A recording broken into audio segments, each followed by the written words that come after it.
Okay.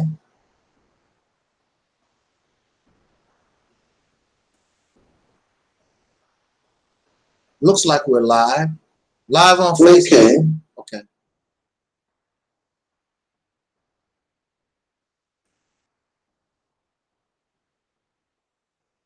Set this up real quick.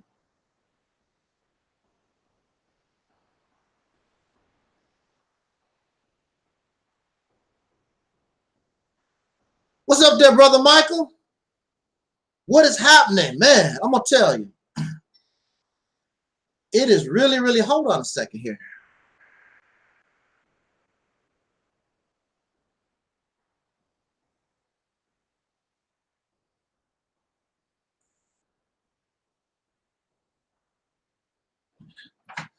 I started to do this video, just make a video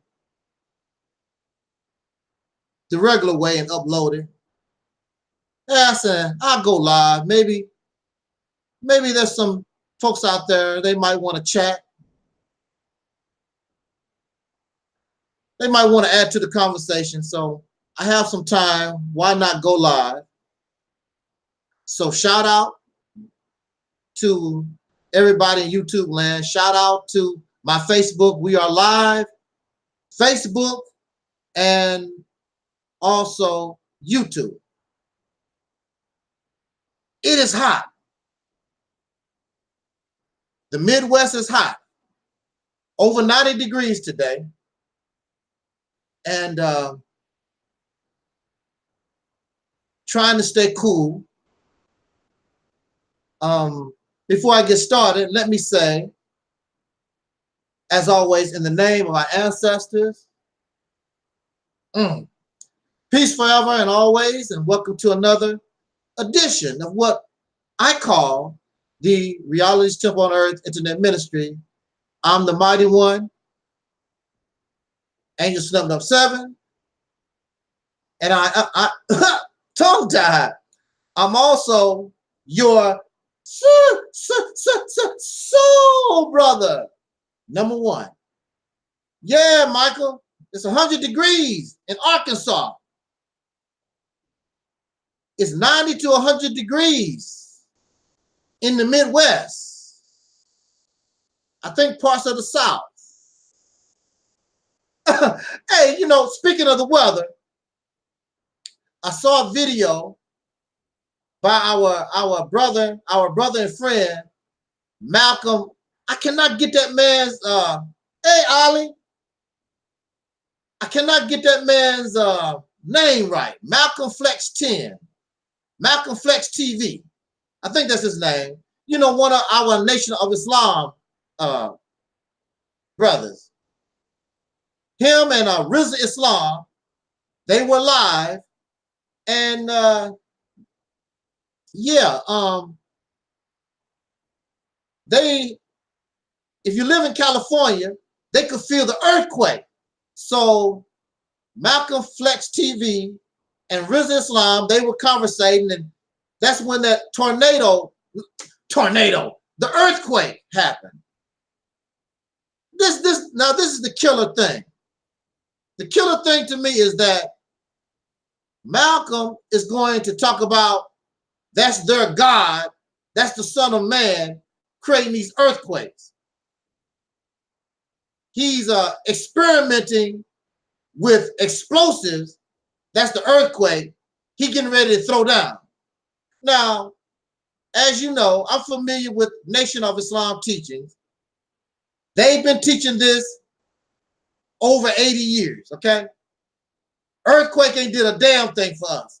A blizzard has done nothing for us. Tornado has done nothing for us. Matter of fact, you're claiming that your God is behind this earthquake, but at the same time, that same earthquake can actually kill all the members of the Nation of Islam. Like King Noble said, that's a fact. Because your God can't control who this earthquake kills or damages. So you talking about what your God is doing if your God is using earthquakes and blizzards and tornadoes, it's killing black people too. In fact, you could also be going to the morgue. It don't make any sense. If your God has this type of power, then your God should be able to focus on a certain group in a certain area. Tell his people to get the hell out the way so I can bring an earthquake to these devils. What there was a story in the Genesis. Remember, God was sending these plagues and told the people of God, told them to put lamb's blood over your door so your firstborn wouldn't be taken. God was going to kill all the firstborn of Egypt. And so it was on the so, hey, the Aquad is a lot of fun, but God told his people to put that lamb's blood over their door to avoid the plague, because otherwise God was going to kill all the firstborn of Egypt.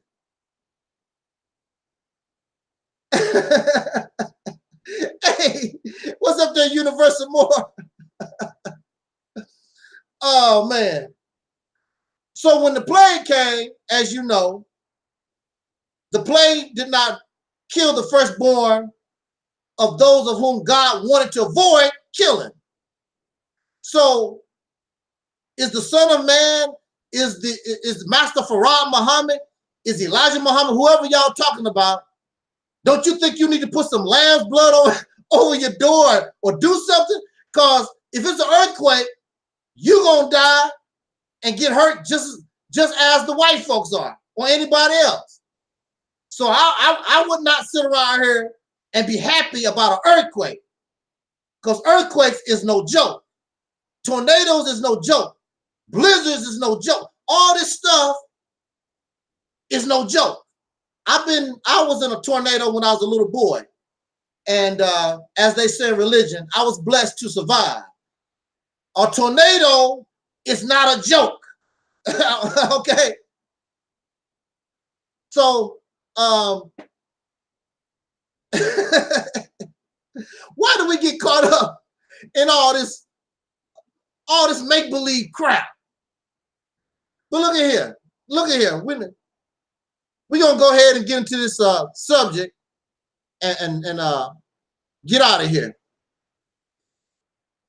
Okay. So the topic that we've chosen for these few minutes, pro-Black conscious teaching, is pure garbage. Hey, I want to say this. This is a disclaimer, okay? I'm not going to really say pure garbage, because pure garbage has no use. There is some truth. There is some good parts about these pro-Black teachings.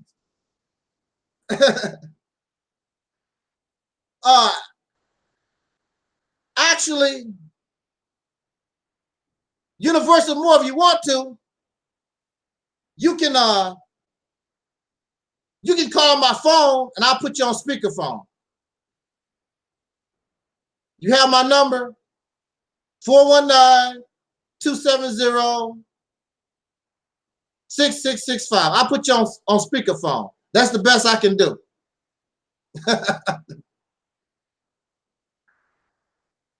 But now where was I at? Okay, look. I want to say this. So we have to discern what is good. Take the good, leave out the bad. But some of us think that our teachings is perfect. And it's in the description box, Universal More. Let me put it here real quick.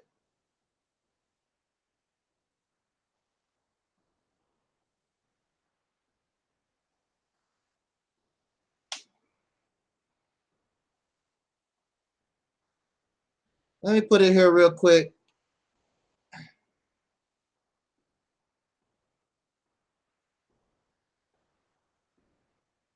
Okay, there we go. So, wait a minute. What happened? Okay, I lost something here. I don't want all that light. It's bothering me. Oh, okay, there we go. Now, wait a minute now. How can I get 11 thumbs down already?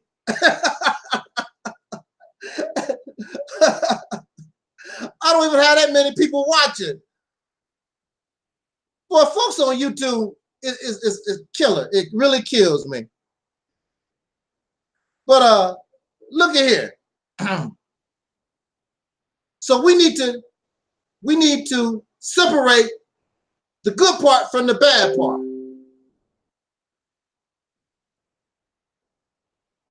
So we have to discern, take what is good and throw away the bad, which is hard to do. And since this is the thing about it, if you cannot separate the bad from the good, then your best bet also is just to throw it all away. Most of you don't know how to throw the bad, can't tell the bad from the good. So your best bet is just to throw all of it away.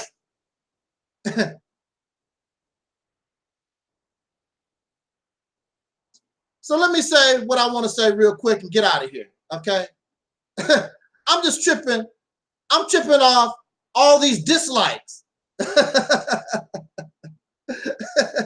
Already, just came on the air. I started not to come on the air, but I was like, well, why not? You know, who cares? Somebody put up a post which was quoting from our brother, may he rest in peace, Booker T. Washington. And basically, Booker T. Washington was saying that there's a group of colored people among us, and they want to put our, hold on a second, y'all.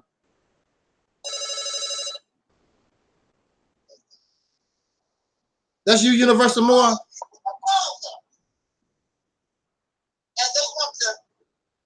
Yeah. Yeah, peace. Yeah, okay. Peace. Yeah, finish, brother. Finish. Yes, sir. Finish, brother. Booker T. Washington basically was saying during his time, Booker T. Washington was saying there's a group among us, among the colored people, they want to put our struggle, our hurt, and our pain in the forefront, which he had no problem with that. But he's saying during his, look, this is during his time. He said there's a group of colored people, they are putting our struggle in the forefront. He believes not just because of our struggle and our pain, but they found that they can benefit from this financially. This was during the time of Booker T. Washington. So during the time of Booker T. Washington, he's telling us during his time that there were people who sound like they care about the struggle. They sound like they care about soul brothers and sisters, but they found out that they can make a living. They can make money off the struggle. This was during Booker T. Washington time. And so here we are in 2019. And it's true today. They sound like they care about us. They are telling the truth about our condition, because see, that's what reels you in, is that they are telling you the truth about the condition. Everything they say, a lot of it is true, but they really don't want to solve, they really don't want to solve the problem, because they have made a living or want to make a living of our suffering. So it's no shock to me that I can create a video and send it to the Nation of Islam, Minister Louis Farrakhan, a video presenting Operation Exodus Mississippi, and he does not respond. He does not respond because you're looking at something that could cause a true changing of your condition. But when you are a race hustler and you use religion and you're using the sincerity of the people to want change in the condition, you're using that to fatten your own pockets. You really don't want the condition to change, because if you change the struggle, if the condition of Black folks change tomorrow, what are these race hustlers going to do? What is the Nation of Islam going to do? What is Tariq Nasheed going to do? Cynthia G. All these people that's making their money off of the suffering and the conditioning of soul brothers and sisters, what they going to do? They making their money, they're getting their praise and their celebrity due to taking advantage of our horrid situation. So I remember when I was in the Nation of Islam, and some of you correct me if I'm wrong, but I know that in the Nation of Islam, we view Booker T. Washington as a coon, as an Uncle Tom. That's why I really didn't study on Booker T. Washington, because my mind was brainwashed to believe people like him and others like him was Uncle Toms and coons and sellouts and all like that. So here we are in 2019, and you have the same thing. Jesse Jackson, Al Sharpton, Farrakhan, groups, the NAACP, the Urban League, the More Science Temple, the Hebrew Israelites, all of them. It's about money. It's about controlling you. It's about making a slave out of you, getting your money, taking advantage of the struggle. They make no type of real effort to change the condition because they don't want the condition to change. Jesse Jackson made a career out of the struggle, out of civil rights. Civil rights ain't no damn career. Who during the time of George Washington, who made that a damn career? Ain't no damn career unless you talk about joining the army and make a career. You're a career soldier. These bastards aren't no soldiers. They never took a bullet. They never done nothing. They never risked their life like that. They take advantage of the struggle and have made a living off of this horrid condition. And then there are those of us, among us, who know better, and they paint them Uncle Toms because they found a better way, a more creative way to survive and try to make it without running around here being beggars, because that's all that you see. All of them beg, and they put on a show. That's why people always say, that's a nice show you put on. Come to my show. Revolution is not a show. It's not entertainment. Fighting for your human rights is not a show. It's not entertainment. But that's what all these suckers have turned the struggle into. So, over the years, I have grown disappointed in the struggle. I don't want to be part of it. I don't want to be part. I don't want to be associated. At one time, and some of you brothers who are old school, the children of the 60s, you was born in the late 60s, early 70s, or whatever. During that period of time, you know that we grew up in a time where you felt something. When you said Black Power, and when you saw pictures of Malcolm and Marcus Garvey, and even Dr. King, the struggle, you felt good about yourself. There was some type of pride in it. Because because these people were really facing a vicious enemy. But now you have all these jokesters.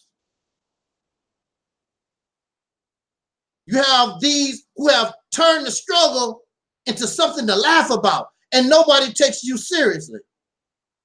So you go before Congress and you go before the UN. I heard a brother say that,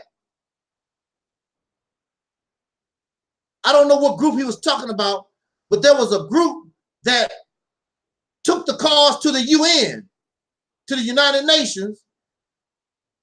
And when they began to present their case, the United States and a couple of other European countries, I think England, walked out. What does that tell you? This tells me you ain't got a damn thing coming. This tells me your whole strategy, the way you look at things, you're going to have to look at things much, much different. You're going to have to change the way we think because you don't have nothing coming. Also, time has revealed. You can argue and debate with me all that you want to. Time has shown that all this blackity-black, pro-black, blackity-black, Kemetic science, Hebrew Israelite, Moor science, temple, and all that stuff don't mean nothing. It means nothing at all. You're a bunch of losers.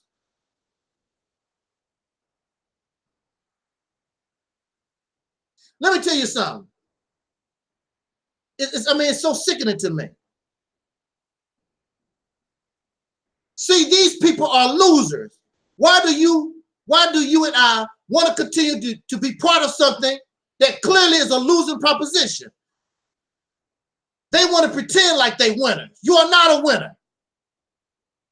I remember when I was first learning how to play pool. I was playing pool.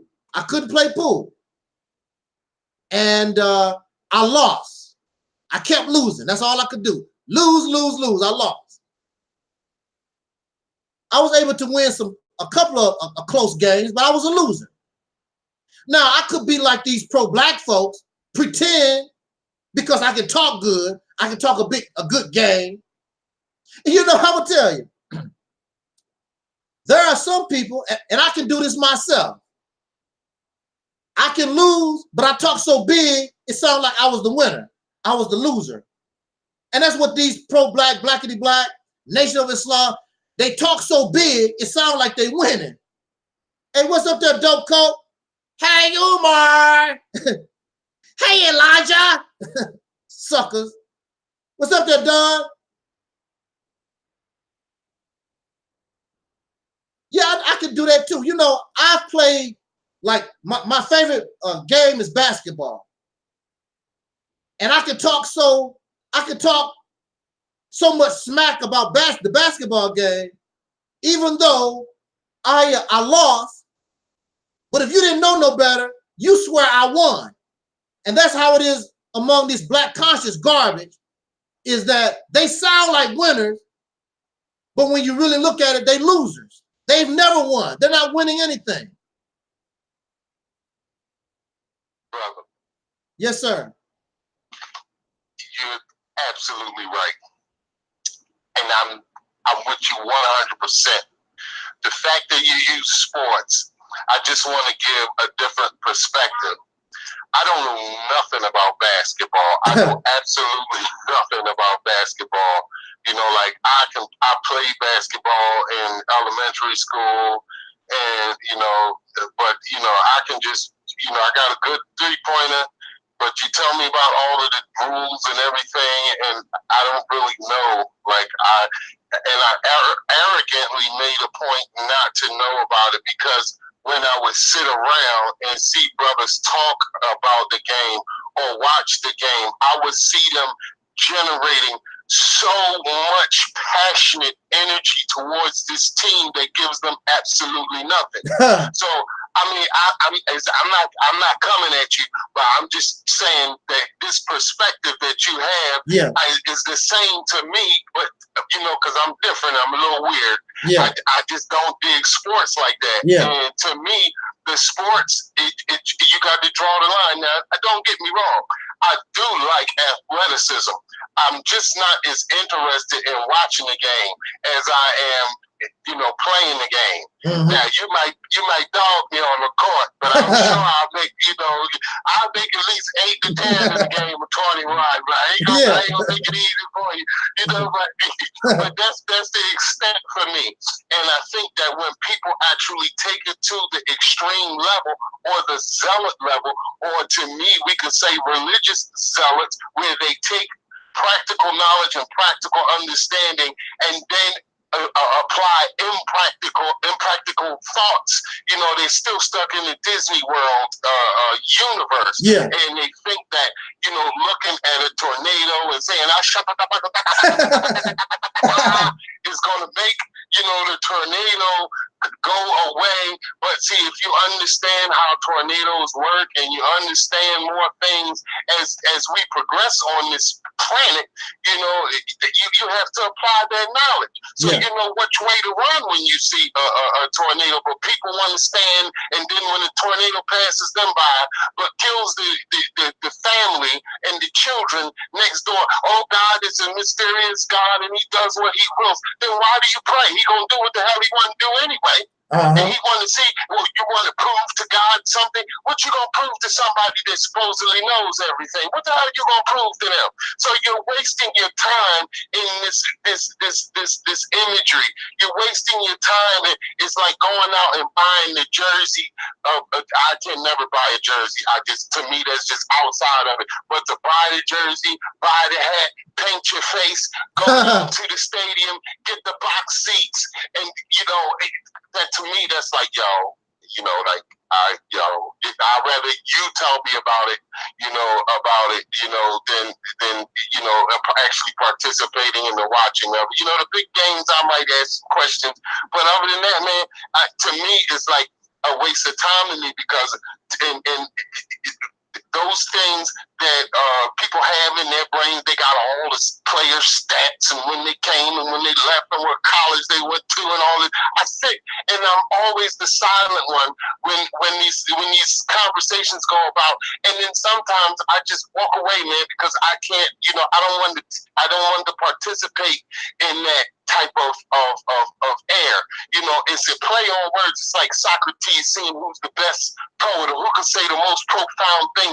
It's the same thing that you're talking about with that. And I see those things like that. And I'm not saying that people are wrong for doing sports or doing in Nation of Islam, because we got messed up people from all parts and all walks of life, and even people that you can start something good out with in the beginning, near the end you're gonna probably have a lot of bad ones. So you know, it's like me putting myself in the corner and saying I can't really be pro-black until black is pro-me. So how do you want me to be pro-black if black ain't pro-me? And I'm not allowed to define who I am other than being black when you see me. Because now the niggas got masks. The whitest white man can walk around and you think he's black now with these masks they got out. So it don't mean, you know what I'm saying? All that pro-black, you got to be the best of your neighborhood, or you got to be the best in your family. You got to be the best way you act.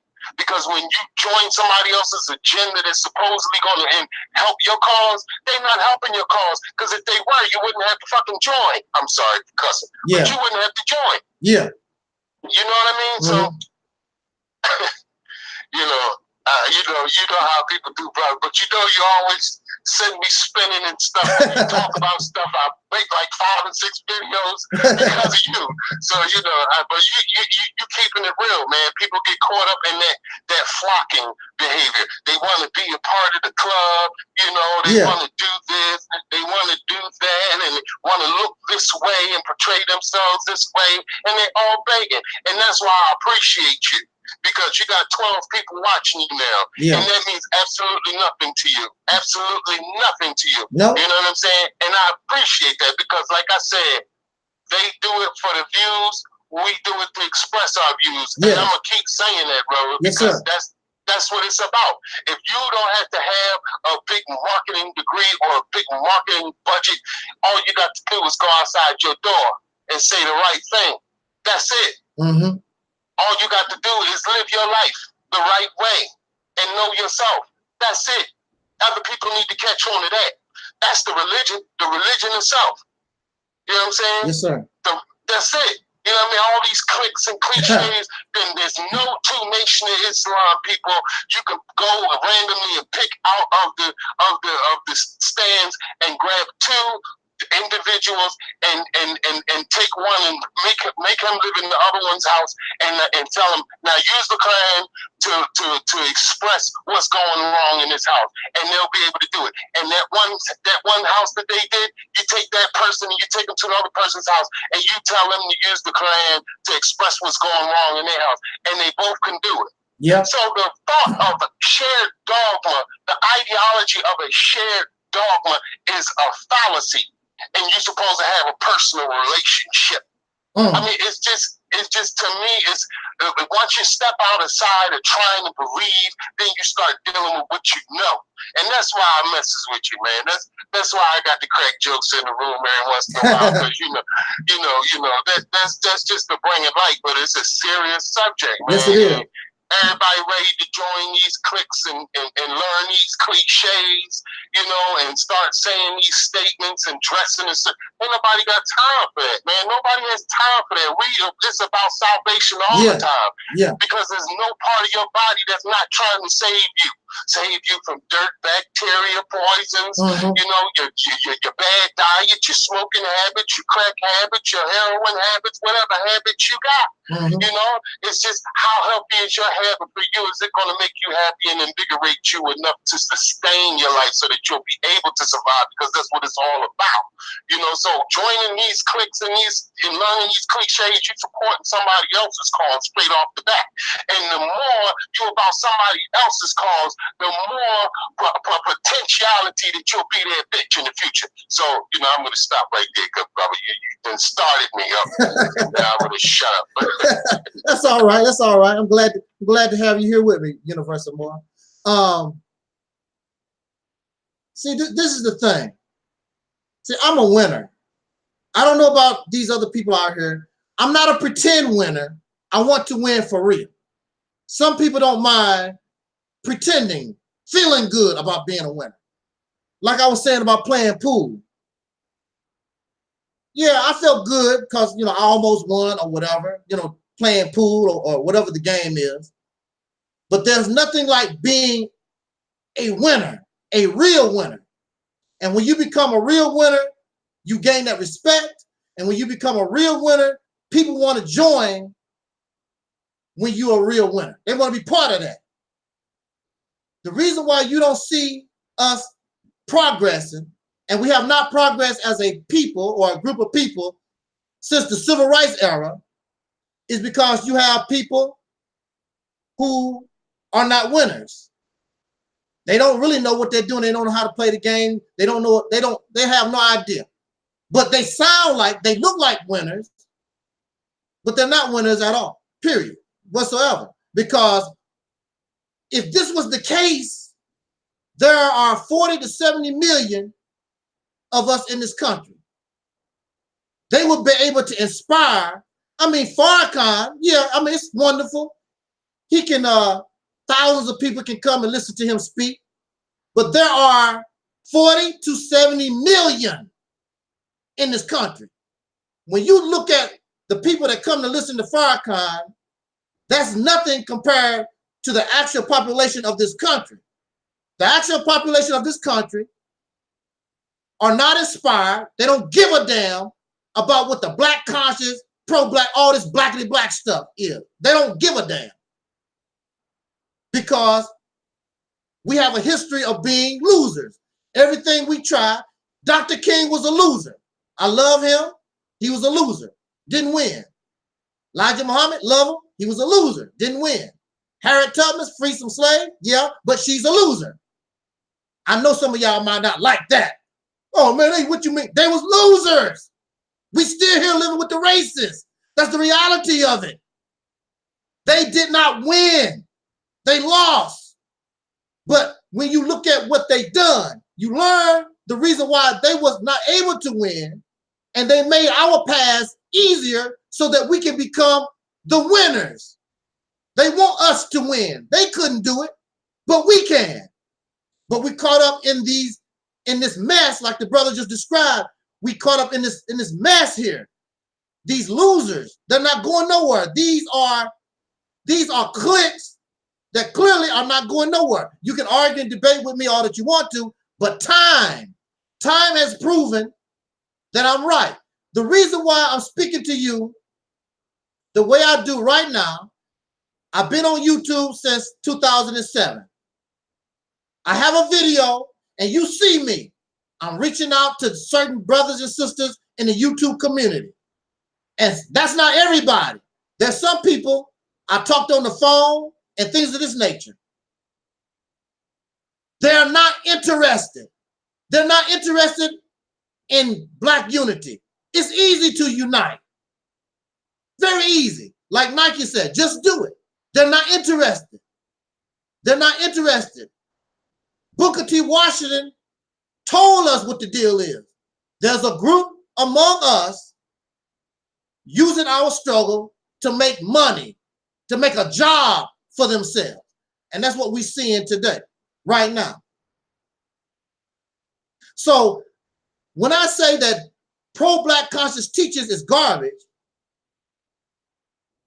and we're gonna go to conclusion on that. I mean, is that true? I hear people always talk about Black, pink Jesus. Oh, they all into white Jesus or whatever. And they keep talking about how stupid people are, and they make mockery of people who believe in white Jesus. Okay, I'll give that to you. I understand that. But just like the brother was saying, here you are, you believe some Master Farah Muhammad is shaking the ground for you. You believe in the same type of stuff, it's just a different way. The only thing you did was put a black spin on things. You think when you die, you'll turn into a ball of gas and float around in the universe. You think that Black folks lived in some type of utopia prior to white folks, and everybody was holy and righteous and goody two-shoes, which if that's the case, how do we end up in this mess? Mind you, and I always use this as an example. Look, I used to raise goldfish. A goldfish is called a community fish. Goldfish get along with any fish you put them in the aquarium with. Any fish. They are very docile. They are good community fish. No matter how they've been bred, no matter what you do to goldfish, they are docile, they're good community fish. That's just how goldfish are. If the Black man, if these dark-skinned people that y'all talking about, so holy and righteous and loving by nature, then you will see that in us today. And we damn sure would not be killing ourselves. You would not be raping your women, molesting your children, killing each other all in your neighborhoods if that was your nature, like the Nation of Islam claimed. You would not be doing it because it's against your nature. So we've been taught a feel-good lie. And prior to the races, they always ignore the fact, prior to the races, whether you are an Aboriginal or whether you claim to be an African or whatever the hell you was, prior to the races, these people was fighting each other, murdering each other, raping the women, doing all kinds of crazy stuff prior to the white man showing up. But this is your nature. Also, there is no evidence. There's no recorded evidence to suggest that that's the case. You're talking about what happened. What do you say, Don? 76 trillion. 76 trillion years ago. They can only estimate, people can only estimate that the earth only been here a few billion, and we talking about something that happened. Where was they living? Because they can only estimate that the earth been here a few billion. They talk about what happened 76 trillion years ago. And you have the nerve to talk about white Jesus? Really? And your teachers is just as dumb, you know, just as don't make any sense, just like white Jesus. It's the same thing. Crazy stuff. And for me, we deserve better. We deserve better. Our people, and even right now to this day, we've been suffering at least going on 500 years. I don't have to like you. You can be gay, you can be straight, you can be whatever you are, more a Hebrew Israelite or whatever. Or whatever. You can be whatever that is. You can be that. You deserve better than what we got. We deserve reparations. You're not going to get it. You're not going to get it from the Peckerwood. We know that. You deserve reparations. So don't come here and tell me I'm against reparations. You deserve that and more. Actually, there's no reparations they can give us because the horror, the wickedness, the evil that they put on us for all these years, there is no dollar amount. There's no dollar amount. But we deserve reparations and should get it, but you're not going to get it from these suckers, from these bastards, from these demons. You're not going to get it from them. So you and I both know that we cannot physically do nothing with these people. Even if we was united, we couldn't physically deal with these people. So we have to be smarter, and that's when a mindset like Booker T. Washington comes in, because Booker T. Washington and people like him was taking advantage of what they was given to make their lives better, and they was changing our condition for real. It was not about DVDs and debates and these meetings. They actually, Booker T. Washington was giving our people the knowledge and the skills to get to the point, if you want to one day, you could physically kick these people in the ass. But see, all this other stuff is just feel-good rhetoric. It's feel-good rhetoric, and it hasn't, and it will never get us nowhere. Waiting on these spaceships and these gods and these spirits. It's not going to get you anywhere. So, as far as I'm concerned, if you cannot separate the good from the bad, then these Black conscious teachings is garbage. I understand how to separate the good from the bad. I can tell what is nonsense, that which don't make any sense, and that which is that we can use. But if you don't know how to do that, your best bet is to throw it all away. That's what Elijah Muhammad taught. Elijah Muhammad taught us in the Nation of Islam. He said, if you really can't comprehend and understand the Bible, you might as well throw it away. And so I'm telling him the same thing, that your idea of Islam and the way you look at things, sir, you might as well throw it all away. You've been around here for 80 years. The Nation of Islam has never attempted to separate. Never. Not one time. So you have to give props to somebody like Nature Boy, who is sitting up in a Nicaraguan jail, I heard. But him and his people got the hell out of the United States.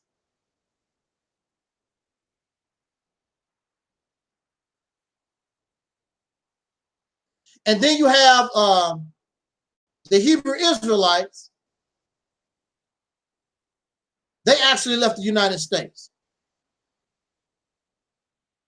The Nation of Islam has never left the United States, never made no attempt to separate.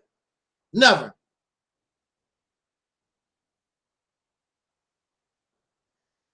So, on that note, is pro-Black conscious teachings, is it garbage? As far as we're concerned, yeah. It's a loser proposition. You're on the road to nowhere. I don't care what it is, Kemetic, Pan-Africanism, all that stuff, whatever it is, it's not making you become a winner.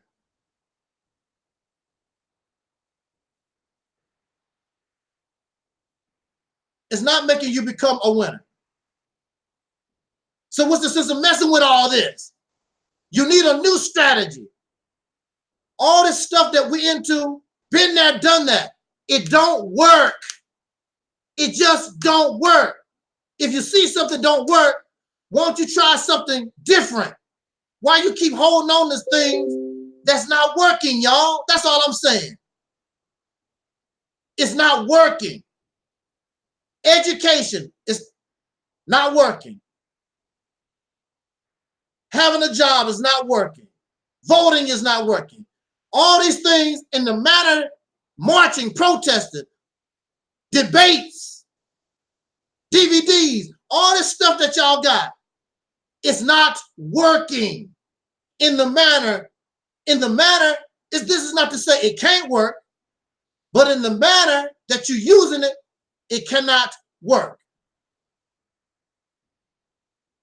It cannot work. So on that note, you deserve better. That's all this channel is about. You deserve better. You deserve better. So the question in the chat room is, well, what will work? That's the question. Well, I would answer the question by saying this. We know what will not work. We know that for a fact. We know that. What will work is, will you be open to new strategy, new idea? Because if your mind is not open to something new, if your mind is not open to new strategy, nothing will work. We know that these don't work. We know it. So I offer to us Operation Exodus Mississippi, the Mississippi campaign. And the only way it can work is that you have to have unity. You have to look at things on a big scale. You have to have your act together. If you don't have your act together, if you don't have unity, it cannot work. You're in the position to be successful. You got all the elements that you need. It can work. The problem is you don't want it to work. The problem is you have the mentality of those who have made a job out of the struggle. That's all. And you really have become comfortable in your mess. I don't like this. I don't like this place. I just told you, idiot. Didn't I just tell y'all what will work? No, we don't know what will work. There's no guarantee to nothing. See, you have people on YouTube supposed to be so intelligent, but then when it's necessary, they play the dumb role. We don't know nothing will work until we try. We know these other things in the past don't work. We know that because we've been there, done it, it's not working. But we don't know what something new will work until we try it. Could work, it might not work. We don't know. But when you look at the idea, if you look how it's presented, how it's supposed to be done, the chances of you being successful is very, very, the percentile is very high. You just don't understand. And when you can't comprehend, something, that's what causes us. See, like Brother Don said, Black people need their own military. When you're looking at the Mississippi campaign, you have your own military. You already have the police department all over the state. You also have the National Guard. There you go, the beginnings of your military.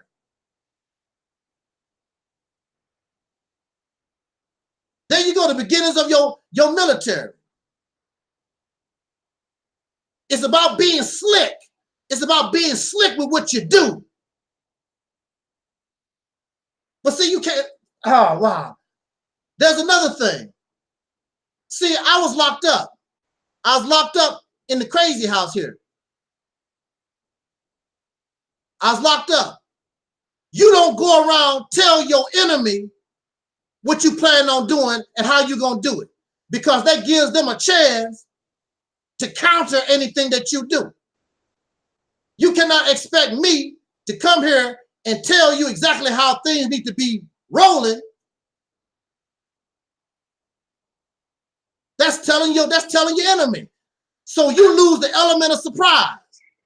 But see, the thing about it, you have to have people who already understand. You have people. Well, how about this? Hey, how about this? How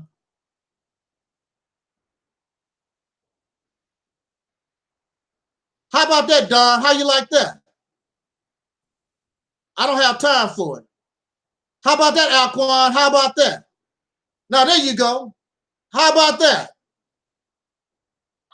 And see, this is the thing that I'm talking about. Yeah. Right? This is the thing that I'm talking about. If you don't have knowledge of self, you know, your leader is an embodied, your leader has to be embodied in another person, because you don't have knowledge of self. So you're always looking for the answer. You're always trying to find the answer. When you are truly intelligent, and I mean intelligent, having enough information about self, you know what to do. You know, it's like what Christians call their calling. You already know what it is that you need to do. And you think big. One, because if you know yourself, you're born with that information. You know the things that you want to do. You know what you like. And you know if you're trying to do something that's good for everybody, that's a good thing. Yes, if it's just good for yourself, then it's just good for yourself. You know, water's good for everybody. You know, porn isn't. You can't tell the 3-year-old to sit down and watch the daily dosage of porn, and it's a normal, that's not a good thing. So things that are generally good for everybody is good. And I know I'm using the natural fallacy. However, in this situation, you have to be natural. You have to go into yourself, because if you're looking for answers, you're going to keep looking. You have to create answers. That's part of being a human. That's part of being an individual. That's part of being a part of the collective as well. Because the ant is the individual, and he has a big picture, and he's a part of the big picture, and he's doing big things, and he's just one little small ant, and he's not hesitating not one moment to sacrifice himself for the big plan. Yes, sir. But it got to be coming together. So if nothing is coming together, ain't nobody gonna sacrifice themselves for nothing. Absolutely. Absolutely. You know, if there was a Wakanda, niggas would be flocking, and they would defend Wakanda with their last breath. You niggas won't get off vibranium. Right. Right. You know, but on a serious note, you know, these comments that they're making are only speaking to their own interest, and they're looking for answers. And in a time like this, when everybody's fucking looking for answers, isn't it intelligent to provide answers, to provide solutions? If everybody's looking, you know, you want me to tell you something, you want me to give you the ultimate answer to your life, I can't do that. I can only do that for myself. You know, I can't do that for you. That's your job. You're supposed to do that for yourself. After you weaned off the milk and you've learned some basic common skills, that's up to you to hone in on them. That's all your choice. Once you have a conscious mind, how can you be pro-black? Right. The fact that you have to be pro-black means that there's a problem with blackness. Or you should be pro-self first. Pro-self. Be pro-self first. Then worry about being pro-black.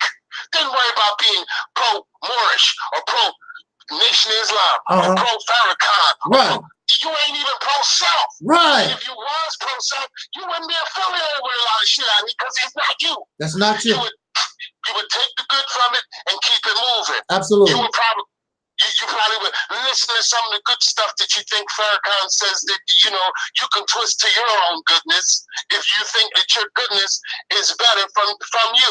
That's creating. That's turning something positive. And then if you're living your life like that, that's testing. So you're actually going through a scientific process. But how can you be stuck on belief? How can you be stuck on belief? When you know something, you know it. When you go to high school and you master the 12th grade, you know everything that they want you to know, you know it. You pass on. You've dealt with more books from the 1st grade to the 12th grade. How long you going to deal with the Bible? When you going to pass on? When you going to elevate yourself? When you going to graduate? Yes. When you're going to succeed and find the answer. And you can't find the answer. That's why people haven't been able to find the answer since the King James Version, place like Gideon, you know, New World Translation. They divided amongst themselves. There's only one truth, and truth has the cause of everything, and itself has no cause. That we can't even fathom why truth is what it is. But it is why your phone works, while we talking to each other right now. Not because of no spooky shit. So while we live in there, while we live in there, you know, we can stop tornadoes now. You can stand out and say, but if I go above the eye of the storm and drop something really, really cold there, right in the middle, it shuts it down.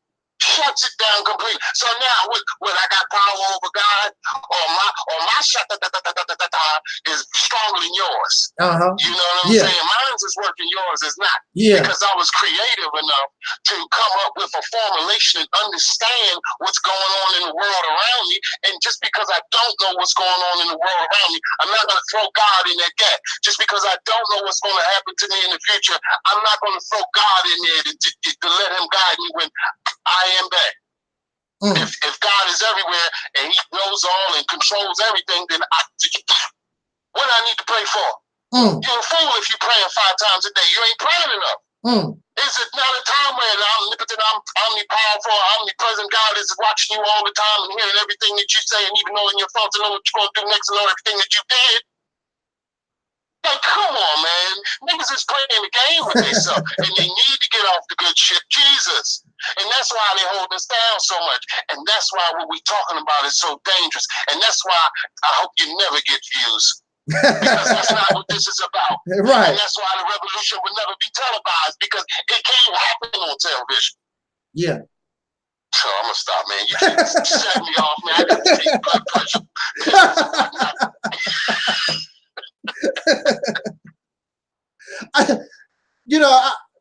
People refuse to use their brain. Also,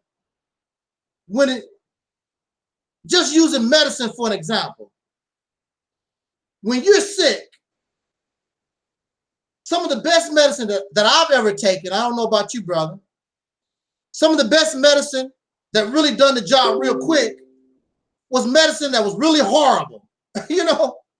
I took some, I remember I took some castor oil. I had a stomach ache. Man, that castor oil is some nasty, nasty stuff.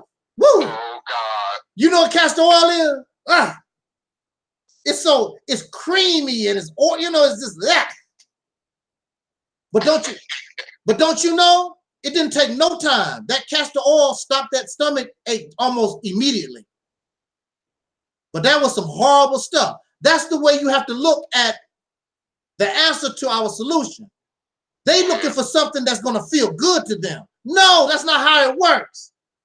Answers can be, the answer that you're looking for, chances are you're not going to like it. it's horrible tasting, and all that type of stuff, just the way that I described this medicine that I had to take to stop my stomach from hurting. But when you take the medicine and let it digest, let it get into your system, it'll stop, it'll cure the ailment that whatever the hell you were suffering from.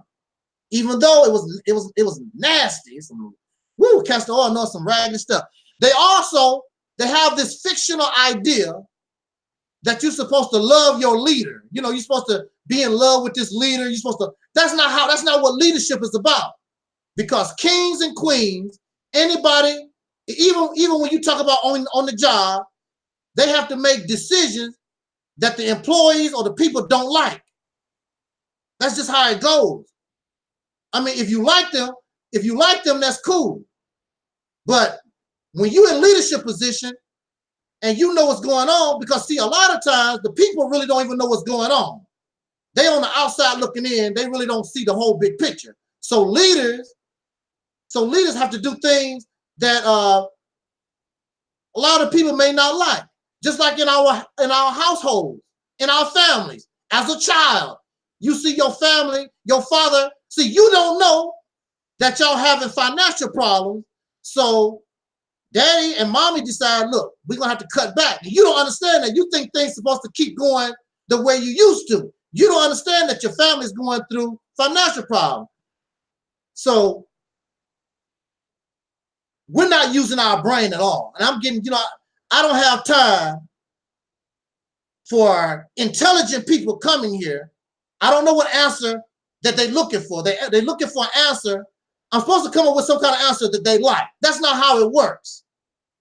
Because much of the things, many of the answers that we need to embrace, we're not gonna like.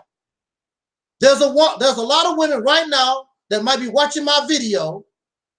She might be in an abusive relationship, vice versa, might be a man in an abusive relationship. The solution is you need to leave that person, get out of that relationship. But that hurts because you love that person. Some of these people have been in relationships for 10, 20 years or whatever. But it's a hurtful thing to leave somebody that you love. But you got to do it. That's the right solution, even though it hurts. So all solutions don't mean that you're going to feel good about it. These people looking for feel good, not, feel good types of solutions and answers. And that's not even realistic. That's not realistic. When you lose your job and the bills need to be paid, you can't sit around and look for something that's good for you. You got to find something, even if you don't like it, you got to find something so that you can keep paying your damn bills, whether you like it or not. Otherwise, you homeless on the street. I was just watching a news clip from CBS News saying that it's about almost 60,000 people in the Los Angeles area homeless. They wish they could get a little something. They wish they could get a job they don't like. They'd rather work that job they don't like so they won't be homeless on the damn street. So these people are not, I don't understand their thinking. They live in some kind of fantasy world, brother. So when it's all said and done, when I say pro-Black conscious teachings is pure garbage, like I say, I'm not saying that it's pure garbage, because really we can work with it. But if you don't know how to work with it, your best bet is just throw it all away because it's doing no good. It's a fact. It's a fact. These are leading us to the road to nowhere. This is a fact. You can debate and argue if you want to. And I understand that some of these teachings awaken you. You don't eat pork no more. I know you don't eat pork no more. You don't smoke cigarettes. And now you're dedicated to your woman instead of chasing, 7, 8 women out on the streets or whatever. I understand those type of things. I understand. I did not say they wasn't beneficial, because the reality is, if it was not for these teachings, I would not be talking to you right now. But see, that was then. This is now. Nobody cares about your paycheck from last week. We're talking about your paycheck today.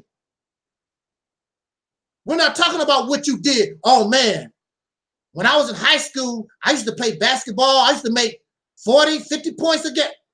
But you don't do that no more. Who cares? We're talking about what can be done now. We know what the Nation of Islam used to do then. We know what the Moorish Science Temple used to do in the Hebrew. We know what all these folks used to do. And these modern people, these up-to-date people have done nothing, so they don't even have a track record. They have not accomplished nothing at all, period, whatsoever. So they don't even have a track record. But we're talking about the now. What you gonna do now? And we know that those things aren't working for us. So we need to change our strategy, change the way that we look at things.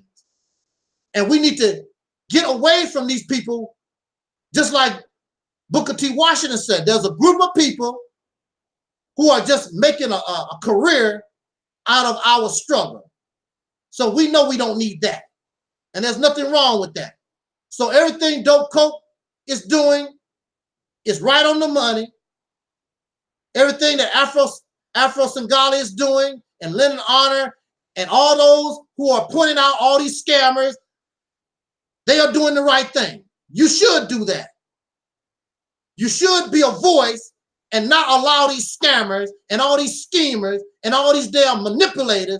They should not be able to operate without being challenged.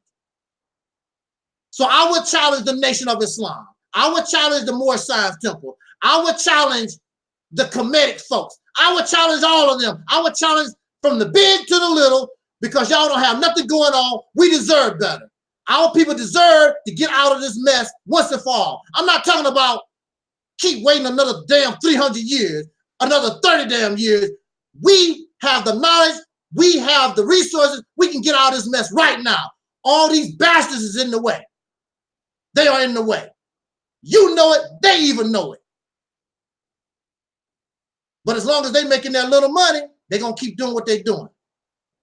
And Farrakhan is right. One day, when we become a nation, people like him, which he won't be around, his days are numbered simply because he's an old man. We're going to deal with people like that.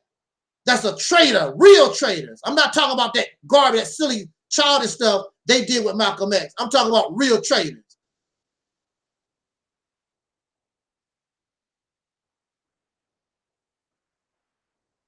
That's right, Ollie. They don't want to hear the truth.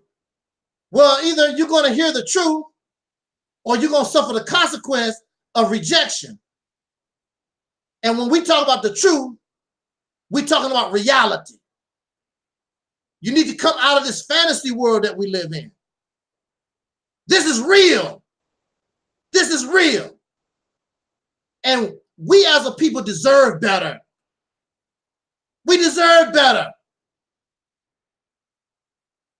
I'm tired of the suffering. Even these poor, lost folks that come on the chat board. I don't want you to suffer no more. You deserve better. We all deserve better. Getting our ass whooped for going on 500 years. We should be sick of it.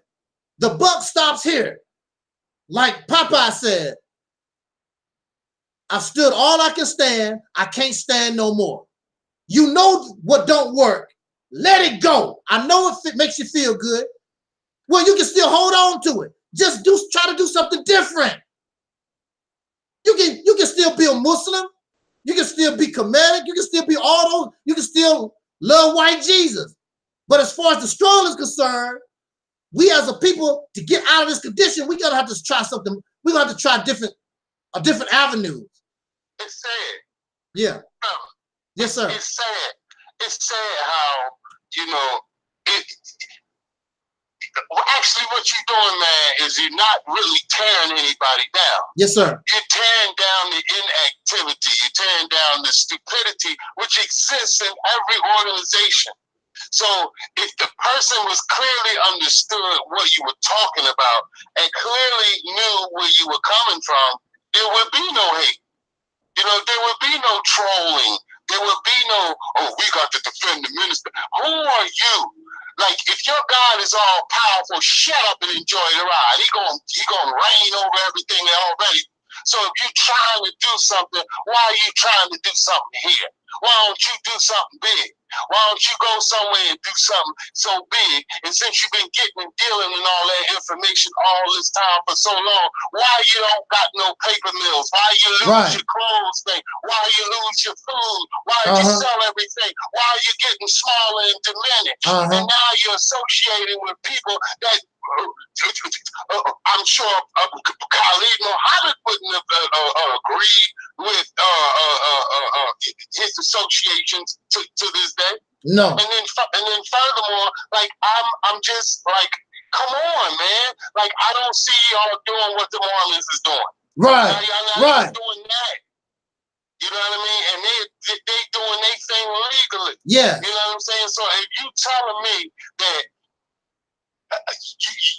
over time you're losing, but you're trying to gain ears and followers, then what is it that you really want? Do you want just our ears and for us to follow you? Because I got my own agenda. You know, now I can take from your truth and I can actually exchange from the truth that you gave me. You ain't supposed to get it back. The truth don't look for no recompense. It don't look for no remedy or recourse. It just is. And it's going to be. So, you know, you shouldn't be getting nothing for the truth, and you shouldn't expect me to give you anything when you put it out there. So if you putting out something else other than the truth, that's fine. I'm going to deal with what I know to be the truth. I'm not going to deal with what I believe to be true, because that's not how you deal. You deal with what you know to be true. You interact in life with what you know to be true. So that's the case for any Muslim, Sunni, Shia, Salafi, you know, whatever kind of Muslim or Jehovah's Witness you are. You got to be real with yourself. Period. You can stay hooked up in the belief, but furthermore, we can argue all day. If you wasn't there, you wasn't there. If you didn't see, you didn't see. If you didn't hear, you didn't hear. Now, one thing I like that I learned out of the Moorish Science Temple of America is man knows naught by what he's told. Not by what he's told. Man knows nothing by what he's told. Naught, which is bad. I know art when I'm dealing with myself. I get rid of the naught in myself because there's art in myself. So I need to deal with that first before I take on your Christ dying on the cross. Because if I don't have a healthy servant of myself, I can't use that nowhere. It's just belief. I can't deal in belief because when I get in my car and I turn the key, it starts up. I don't believe it's going to start up, or I sit there and pray and God make my car start up, because what if you didn't and you forgot and you prayed? What about the Muslim that prayed to his God and his car started? And what about the Satanist that prayed to his God and his car started? Where are we going to draw the line? Where are we going to draw the line? Where are we going to draw the line? You pray to whoever you want to. But let's just take more time of ourselves that a God has given us. You know, since we got that God has given us to get in touch with us, and he gave other people themselves to get in touch with themselves. And sometimes people want to get in touch with you, and sometimes you might want to get in touch with some other people. But before you have that strong of an interaction, get to know yourself, get in touch with yourself. And this is why people are so lost and they stay so hungry and they need that oxytocin response from Jesus every Sunday because they can't give it to themselves. You know what I'm saying? They haven't conditioned themselves to give that to themselves. They haven't even set up their own reward system for themselves. They let somebody else give it to them. Oh, you sound good, Sister Maggie, on Sunday. We love what you say. Hey, brother, you called the Adon real strong, and I'm sure the praise goes up, and you do that's the currency. That's the currency. You ain't got no self-worth. Because anybody that's in the temple will tell you, or in the mosque, or they'll tell you, look, I don't care. They'll tell you, to God be the glory. Because they don't want none of it. And they very well may know somewhere down the line, if I don't, have some type of humility and some honesty, something that's true, people ain't gonna come in here and the lights will be off. So we got to pay bills too. And they'll tell you somewhere along the line, we got to keep the lights on. Well, you don't pray for God. You got to move in tornadoes and shit by saying, you know what I mean? Come on, let's be real. Let's just be real. You know what I'm saying? Let's stop amusing ourselves or satisfying ourselves with these synchronous delusions, or projecting what the Walt Disney that we want to see. And people are really becoming psychotic and delusional and really thinking that they moving that tornado. But you thinking you're praying over it, is moving it, and you putting your hand up is moving it. Are you not God? Are you not God? Because you think that just because you put your hand up and say that God said, all right, well, let me move this hurricane a little, let me move this tornado a little to the left, because that's Sister Mary goes to church with her, and she just said, man, I got to do it. I don't think stop, man. I always, this is amusing. It's amusing to me. I don't mean to turn, in this way, but a lot of stuff is amusing to me, man. And when you really cross over into a new reality, it's so much stuff. You just see people, and you look at them, and you put your hand on your chin, and you look at them, and you say, I'm not going to say a goddamn word. I'm going to let them go. You know what I mean? Yeah. I'm going to tell you, and we're going to get out of here in a minute here. When you come to this channel, I don't report on the news. I very rarely talk about, news broadcast, what's happening in the news, entertainment. I don't talk about what so-and-so doing and blah, blah, blah. I'm not quoting the Bible and Quran, and I'm not quoting what the scientists say or whatever. My main priority is, what are we going to do to get out of this condition? I want out. I want out of this jail. That's all I want to talk about. Those who don't want to talk about getting out of this jail, apparently you must like being in the jail.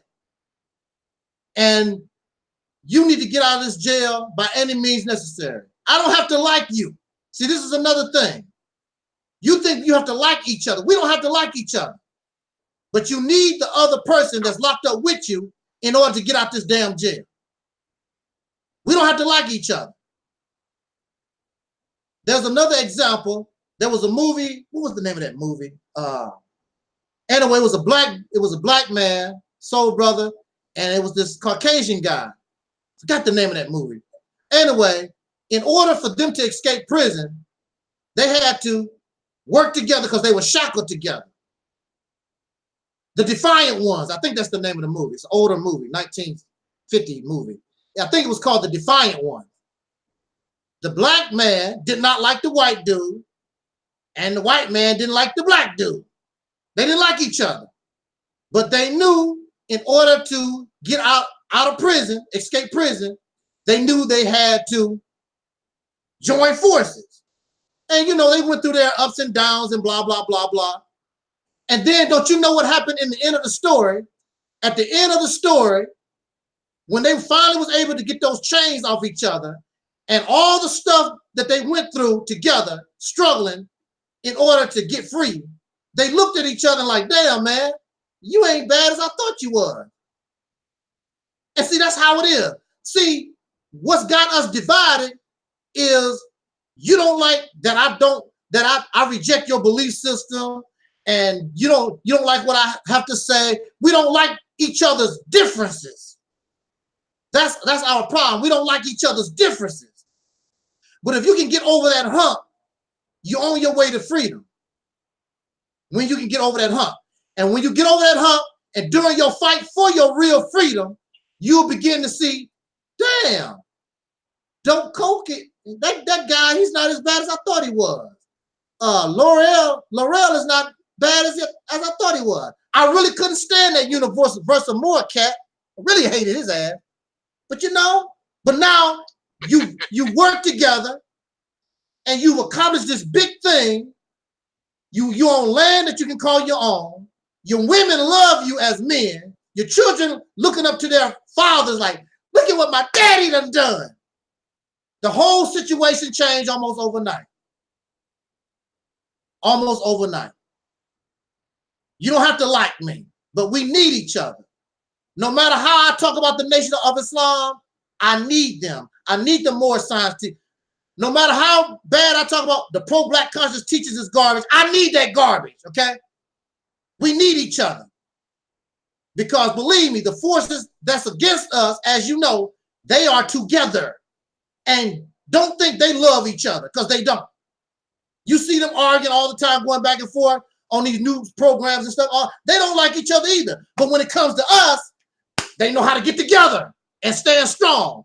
And what do they tell you? Hell no, we ain't giving you no reparation. And they stand together on that, giving you Negroes nothing.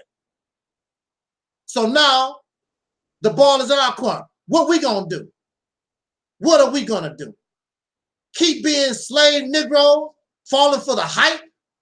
Public Enemy said, don't believe the hype. Keep following these people who have made a career out of the struggle. You want to keep following this and give to their Patreon and donate to their Cash App and all this other nonsense? Wasting precious resources. That's all it is, wasting. Or do you really want to get on the ball and do something? And I'm telling you, and it's not to blow my own horn, I'm telling you, the best strategy is the Mississippi campaign. That's the best strategy.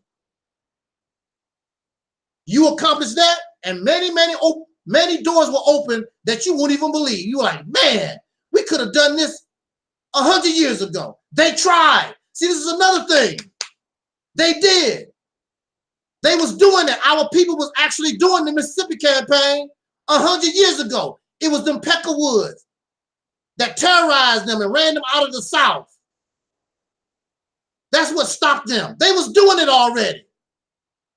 But see, now we can do what they couldn't do. And they was being successful.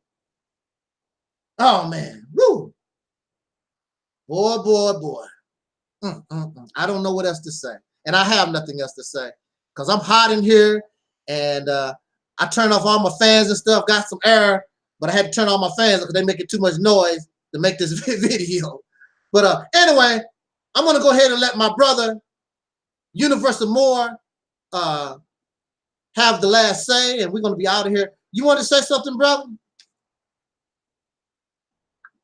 Bro, you know, you basically delivered it all, and that's what you do. You know, so what I can add to it is what I can add to it, and that's where I'm at with it, man. So you definitely you know, put it there, because we are. I see Ali Dean said we still on the plantation. You know, yeah, we really are. You know, yeah, we are on the plantation, and the thing is, like you said before, there's other pieces of the puzzle that you drop. But see, if you're looking for a blue car, you know, that's what you're looking for when you really need to be looking for one with 4 doors. You know, so these people can keep looking, but you know, I can't tell you what to look for. Yeah. You got to know where to go. You don't know your own purpose, then you need to get that from yourself. You know, and that's basically where I'm at with mine, and that's where I'm gonna stay, brother. So people, you can keep your dogma, you can keep all of that. My thing is, I'm almost sure that where I'm at is where the Exodus Project is. Yes, sir. You know what I'm saying? So it's just that simple. You know, I was born with that in me. Yes, sir. Yes, sir. That's why when I read it, I understood it. Yeah. You know, and it's clear, but you know, people are they like fog between people, because it makes it easier to stumble around and be stupid while you get drunk and high and have stacks and, you know, which rims you're going to buy, all that craziness, you know. You know, it has nothing to do with life, man. But I appreciate you talking about something that's pro-black, you know, because I keep hearing it, you know. But I want to hear something and see something that's pro-me, pro-us, you know, first. People that have recognized themselves You know, that's the people that I like to get with. And incidentally, not just, you know, being in America, having the opportunity to go outside of the country and deal with other people. You got real people out there too. Yeah. And they all ain't black. Yeah. And a lot of them are pro your cause. Yeah. Because they understand who you are more than you do. Yeah. Yeah. So if somebody know who you are, where you come from more than you do, they can't put you on the right track. But you say you so pro-black this and pro-black that, and you talking English, and you have English thoughts. You just the only language that you know, and you don't speak it well. Yeah. You know, and you got you pro-black this and that and that. But you got little white men's, dead white men, slave owners in your pocket. Right. Paper. Yeah. You know what I'm saying? Yeah. And you can't wait for your child to graduate from the pro-white school. That's better than the black school. My son went to Harvard. Right. Veritas. Yeah. You know, like, so I mean, we try to find this esteem in something that we haven't created. We don't deliver our own babies, nor do we bury our own dead. Right. You know what I'm saying? And come on, what the fuck is we doing in between? You know what I mean? What are we doing in between that? Apparently somebody stepped in and they're doing something for us. And so long as you want to be handicapped and wait on your reparations, you need to repair yourself before you get reparations, because you get reparations and take yourself right out. They'll sit back and say, hey, get the niggas all they want. They do that. They did that for the Indians. Look at the situation the Indians in. They still living in the basement. White man running all through their house. Sure is. Passing out laws and bills and talking about immigrants. And it's craziness. And you're supposed to accept it. And so long as you accept it, I can pimp you out there. I can preach to you every Sunday. I can sell you whatever with cash, or sell you in your brain or something. And if you don't know yourself, the less you know about yourself, the more propensities you're going to be somebody else's bitch. And they're going to put themselves in you. And they might do it literally.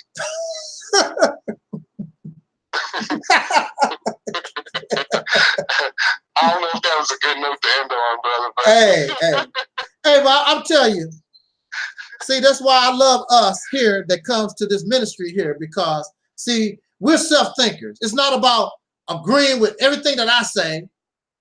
That's not what it's about. It's not about agreeing with everything that I say, even though if we're on the same plane, I'm pretty sure majority of the time we're going to be on the same, you know, same level here, same speaking. We comprehend the same. It's not about that. It's about when I talk to Universal More, when I talk to those who come to this ministry, I'm talking to you, just like this brother was talking about.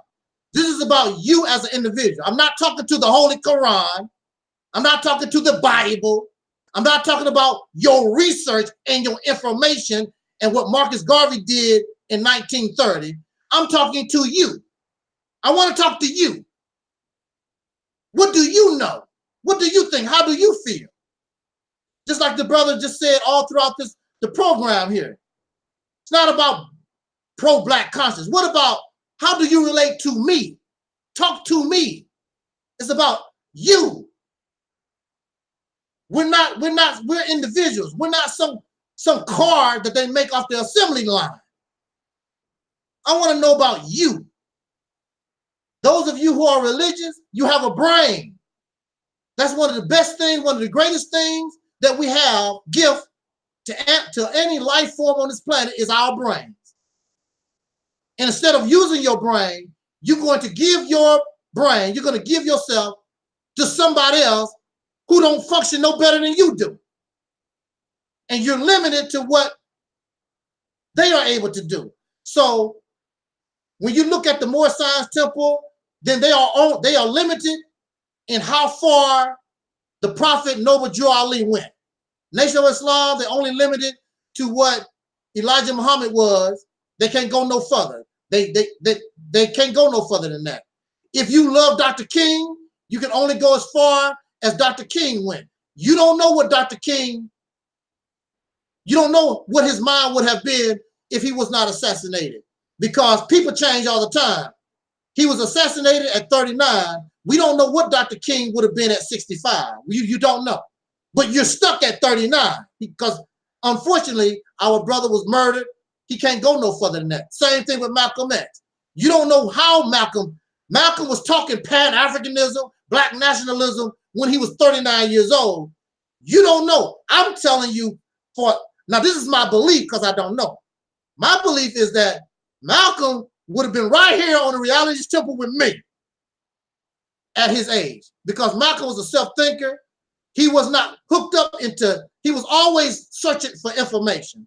He's a critical thinker and very smart, intelligent, flexible in the mind. I say that Malcolm would have been right here on his temple. Matter of fact, if Malcolm had lived, he probably would have started, his organization probably would have turned into something like this ministry here, because that's just how Malcolm rolled. Malcolm was smart enough to understand that he had to separate religion from the struggle. So he had two parts of his organization, one for the religious side and one for the struggle. See, that's going to show you how smart Malcolm was. He understood how religion is divisive. But y'all already know that. So I don't have to keep talking about it. On that note, let me get my hot self out of here. I want to thank everybody for joining me. For those, it's some faces I haven't seen before in the chat room. Thank you for joining me. I thought I was going to be here by myself. Thank you, Universal Moore, for joining me. Known this brother for a long time. And my brother Dope Coke, the Hey Umar guy, Brother Ali, Laurel, who else is in there? Let me look at it. I don't want to miss nobody. Oh, thank you, trolls, for pumping up my views, even though I had to get rid of you suckers. Brother Ali and Alquan was here, and Don. Who else? Don't want to miss nobody. Yeah. So if I miss you, please forgive me. Facebook is live. I got people on my Facebook. So shout out to my Facebook family. And until next time, y'all, we have to think for ourselves. And y'all stay cool. Till next time, I'm Artie 5000. And as Don Cornelius always tell us, I wish us love, peace, and so. And we out of here. We are out of here because I'm too hot. I got to get going.